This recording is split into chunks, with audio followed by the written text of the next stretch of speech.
Good afternoon and welcome back to our channel again. તો બધાને જય સ્વામિનારાયણ, જય શ્રી કૃષ્ણ, રામ રામ, જય માતાજી, રાધે રાધે. જય સ્વામિનારાયણ, જય સ્વામિનારાયણ. સવારે ઉપડી છે વોક કરવા માટે. કાલ વરસાદ હતો ને તડકો, તડકાની એરો ઠંડો પવન છે. રીવાને જલસા છે. કા રીવા? પવન છે બહુ એટલે વધુ ઠંડી લાગે છે. કોકે એમ કીધું તો મમ્મી કે તમે રેસીપી કેમ નથી આપતા, પણ આમાં રેસીપીમાં તો એવું થાય કે મમ્મીએ ઢોસાનું જોબે ગયા ત્યારે પલાળ્યું હતું. સવારમાં અમે જોબે જઈને અમે સૂતા હતા ત્યારે એને શું કહેવાય કે બધું ક્રશ પીસી નાખ્યું હતું. અને પછી હું ઉઠીને આવી, હા, ત્યાં બનાવવાની તૈયારી કરી નાખી હતી. એમાં રેસીપી તો કઈ રીતે આપીએ, કાંઈ ભેગું ન થાય.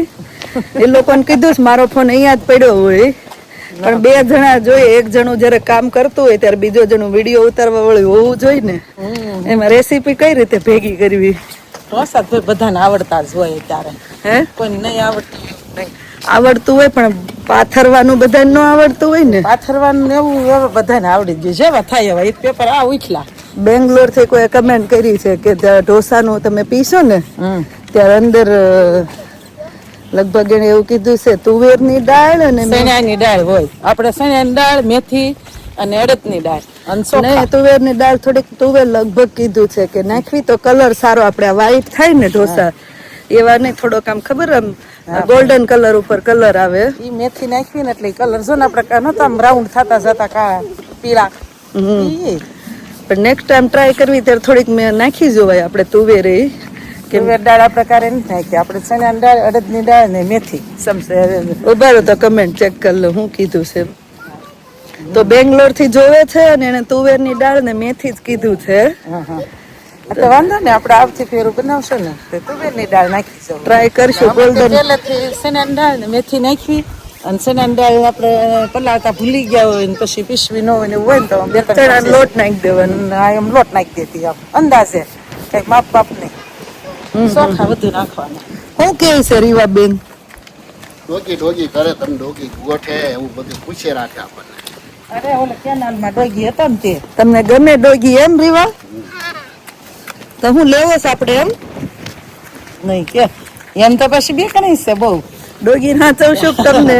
ઓલા કેનાલે બધા ડોગી ને દડે રમવા લઈને આવે ને, ઈ દોડે ને ઓલા દડા લઈને દેવા જાય ને એના ઓલા માલિક ને ત્યાં રાડ્યું નાખે. હે આવ્યો, હે આવ્યો. બધા એમ તો બીવેત ખરા ને, એને થોડી ખબર હોય નહીં કરડે એમ. વેધર સરસ છે જો. સરસ. મને વાવ કઈ થાય આમ તડકો ટાઈટ ને હજી ટાઈટ તમે જોઈ નથી મમ્મી. ટાઈટ ચાલુ થાય ત્યાં તમારે વહી જવાનું છે ઇન્ડિયા.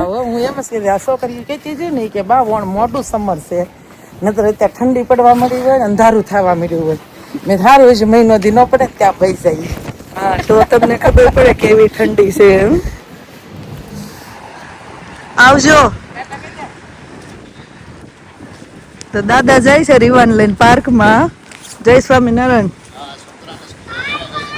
હા, પાર્કમાં જાય ત્યાંથી છોકરાને સ્કૂલેથી લઈને બધાને હારે લઈને આવતા રહેશે. હું મમ્મી જ આવી છે હવે આગળ વોક કરવા. જોઈએ ક્યાં સુધી પહોંચીએ. ચાલતા ચાલતા આવી ગયા છે ટેસ્કોમાં અને આપણે જો પાછા હિરલબેન ને માનસી બે મળી ગયા છે રમતા રખડતા. આઈસ્ક્રીમ ની સામે હતું હિરલબેન મિક્સ વેજીટેબલ. વરસાદ આવ્યો પણ એટલે ટેસ્કો ઘૂસી ગયા. અહીંયા આવ્યું મિક્સ વેજીટેબલ. હે આપણે આ પછી લઈ જાવ છો બધું બધું વટાણાને કથળીને તોડીએ છે વાપરો છે.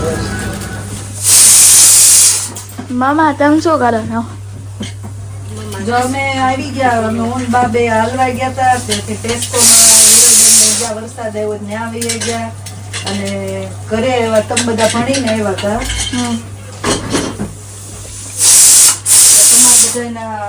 લંચ બોક્સ ને એવું સાફ કરીએ છીએ ને. બાની મામી સાંજે જોબ છે, તૈયારી કરે. કરવું જાણી 2-3 આઈટમ બનાવી છે. ભાત કરવા છે, પુલાવ અને એકને ફ્લાવરનું શાક ને એવું ખાવું છે અને મમ્માને દાબેલી ખાવી છે. થોડાક બટેકા બાફા મૂક્યા. અમે બધું કટિંગ કરવા બેસી જા. રાતે કેવી હતી ઓલી ઉધરસની દવા બહુ સરસ ઉધરસની દવા ખાધી હતી. કાલે છોકરા બધા બ્રશ કરીને હોઈ ગયા પછી મારે કોલેટિક ખાવી છે. મમ્મી મને કે મને આઈ બેન ને મેં લાઈટ બંધ કરી દીધી ને મારે ઉધરસની દવા પીવી છે એમ. ત્યાં બોલું તો તોય ત્યાં લઈને ગઈ ને તો ભાળી ગયા બધા. મોટો કોઈ આવે મેં તો હવે હુવાનો ટાઈમ થઈ ગયો છે અત્યારે ઈ લોકોને એવું નથી આપતું એમ. એટલે બેન અને બસ વાર બ્રશ કરવા ઊભા કરવા પડે. કાંઈ નહીં, કાલે ખાવશું. કાલે ગુડ વેધર હોય તો આજ તો ઘરે આમ ઓલું હોટલ જેવું થઈ ગયું છે. કેટલી પકવાન બન્યું. હા, બ્રેડ ક્રમ બનવા માંડ્યા છે પાછા. અહીંયા ગરમા ગરમ દાબેલોનો મસાલો રેડી કરી નાખ્યો. ફ્લાવર બટાટાનું શાક થઈ ગયું છે. પુલાવ ભાત થઈ ગયા છે. થઈ ગયા સર. અને રોટલી લોટ બંધાઈ ગયો. એટલે કહું કેટલી આજ તો આઈટમ થઈ ગઈ. બફાઈ ગયા ભાત નથી બફાઈ ગયા બહુ હલાવવામાં બસ મમ્મી હલાવવામાં એમને મુલાકલી જોઈ લો હમણાં શું તો આપણે રસોઈ બનીને રેડી થઈ ગઈ છે ને હવે મહારાજને થાળ ધરવાનો છે ને અહીંયા મમ્મી જો બાર શું કરે છે. શું કરો, શું કયો છો પણ કોઈ અડસ લટર પટર કર્યું. તમે અડો ને એકલા. પણ એ લોકોએ કીધું છે કે એ બાજુ તમારે આવી જાય પણ ડાળી ભાંગે નહીં ને એમ તમે લઈ લેજો. તો પ્લમા છે પછી અહીં પેરું છે.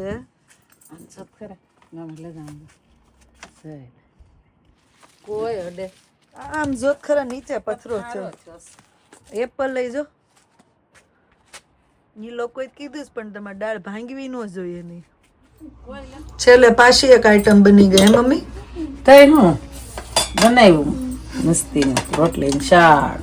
તાજે રોટલી કરીને રોટલીનું શાક તો આપણે ટાઢી રોટલીનું સારું લાગે પણ હવે રોટલીનું શાક ખાવું તો આપણે રોટલીનું શાક દિલ ખુશ છું. હું કે કેટલા નામ છે કયા ને દિલ બહાર ને. તો મહારાજનો થાળ રેડી થઈ ગયો છે. જાઓ નીરવાબેન.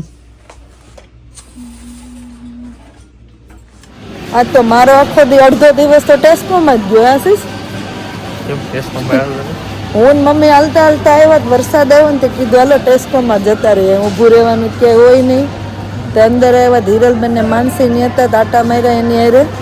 અત્યાર પાછા આપણે બે ચાલતા આવ્યા. અત્યારે તો આપણે શોપિંગ કરી લીધી કે થોડુંક દૂધ ને ફ્રૂટ્સ ને ચિપ્સ ને બધું લેતા જઈએ એમ. એવું છે. લેવાઈ ગયો. તમારે કેમ રહ્યો આજનો દિવસ?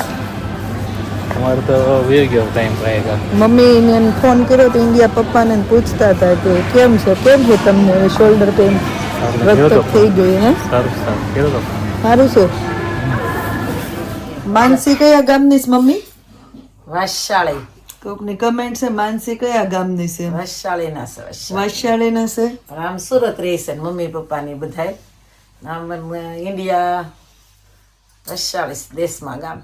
ગામનું નામ પૂછ્યું એટલે વાશાળીના છે ને. મને લગભગ કેટલી વાર કીધું પણ મને પાછા ગામના નામ ભૂલાઈ જાય. એવું છે.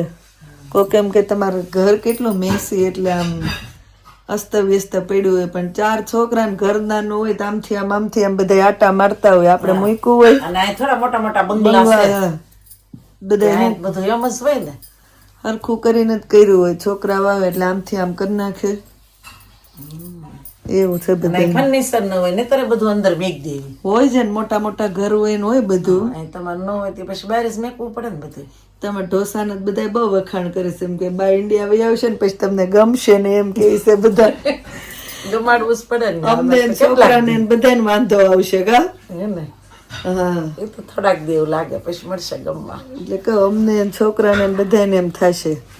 બા ને આજ મારા સાસુ નહોત કહેતા કે હમણાં દાદા છોકરાને બહુ રખડાવે છે ને એટલે એ કે વહી આવશે ને બા દાદા ને પછી છોકરાઓને એમ થાય. ગમશે પણ મેં હમણાં જ છોકરાને પ્રોબ્લેમ થાય. હમણાં તડકો વહી જાય ઠંડીનું ઘરમાં રહેવું પડશે. આજે અમારા મમ્મીને ફોન કર્યો તો કહેતા હતા હમણાં બહુ રખડાવે છે ને રીવાન બહુ નહીં પ્રોબ્લેમ થઈ ને હાલો દાદા પાર્કમાં હાલો પાર્કમાં એવું છે. હે હાલો કેનાલે ને હાલો પાર્કમાં. આજ તમે કેનાલે હાલવા ગયા ને તો લોકો બધું સારું કરેલું વાયડું ન હોય બધું કલર કર્યો ને કાપવા વાળા આવ્યા હતા. કલર તો થોડાક દી પેલા કરી ગયા. અમે હમણાં રોંઢે હાલવા ગયા હમણાં છોકરાને બોલાવવા ગયા ને તો એ મેં જોયું એટલે આ કલર બલર કરીને સરસ કરી નાખ્યો લાગે છે. આવો તમારા ભાઈ કેમ નથી દેખાતા કરે દેખાડા કરે કા દાબેલી પેઢી તે ખાઈ લે મને એનો તારે હાટો તે રાખી હતી સ્પેશિયલ બ્રેડ વાળો નથી ખાવ બ્રેડ વાળો નથી ખાવો તારી માટે સ્પેશિયલ રાખી હતી તો ચલો આજના માટે બસ આટલું જ. હવે અહીંયા બ્લોગનો એન્ડ કરી દઈએ કેમ કે દિવસ પૂરો થઈ ગયો ને હવે આજે બહુ કંઈ ખાસ કર્યું નથી. તો હવે મળ્યા પછી નવા વ્લોગમાં. Thank you for watching and C you in our next vlog. જો વ્લોગ સારા લાગતો તો જલ્દીથી લાઈક શેર અને સબસ્ક્રાઈબ કરી દેજો. ધ્યાન રાખજો તમારું. Good night and by.